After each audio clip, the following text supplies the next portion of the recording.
waxaan marka ugu horeysa soo dhaweynayaa wafdiga ballaaran oo maanta garow nagu soo booqday oo hogaaminayay ku-xigeenka SRG-ga oo ay ka mid ahaayeen EU iyo IGAD iyo AMISOM African Union iyo inta kaleeto la socotay runtii waxay ka mid ahayd kulamada joogtada ah ee mar walba ay ku maraan dalka Soomaaliya mar horena ay ugu yimaadeen Puntland oo la xiriira sidii geedi socodka siyaasadeed ee dalka mar walba iyo amni loo horumarin lahaa kulankaas oo runtii waqti fiican qaatay dawladda Puntlandna ay la wadaagtay sidii loo gudbi lahaa marxaladaha hadda lagu jiro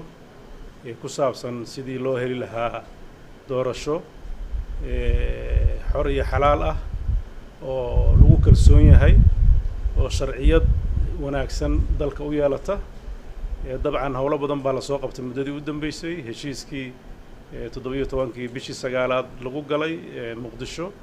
madaxda dawladda federaalka iyo madaxda dawladaha xubnaha ka dawladda federaalka ku wada galeen baarlamaanka labadiisa aqalna ay ansixiyeen iyo kii u dambeeyay oo ku saabsanaa habraacyo loogu talagalay in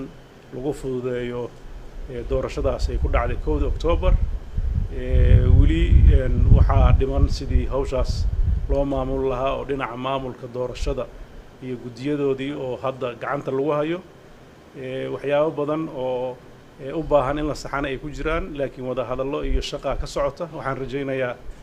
doorasho waqtigeeda dhacda oo kalsooni lagu wada qabo oo dhammaan dhinacyada danaynaya doorashooyinkuna ay ku qanacsan yihiin inay dhacdo wixii tabasho ah oo ay ka jiraan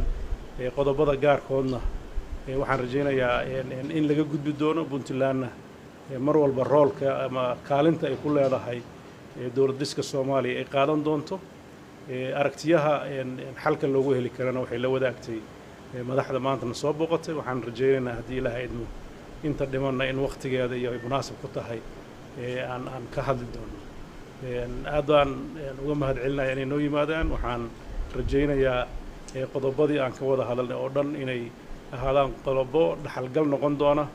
oo wax ka tari doona deganaanshaha dalka iyo horsocodka siyaasadeed ee dalka Soomaaliya waxaan u rajaynayaa mujtamaca Soomaaliyeed marxaladihii kala duwanaa ay soo mareen inay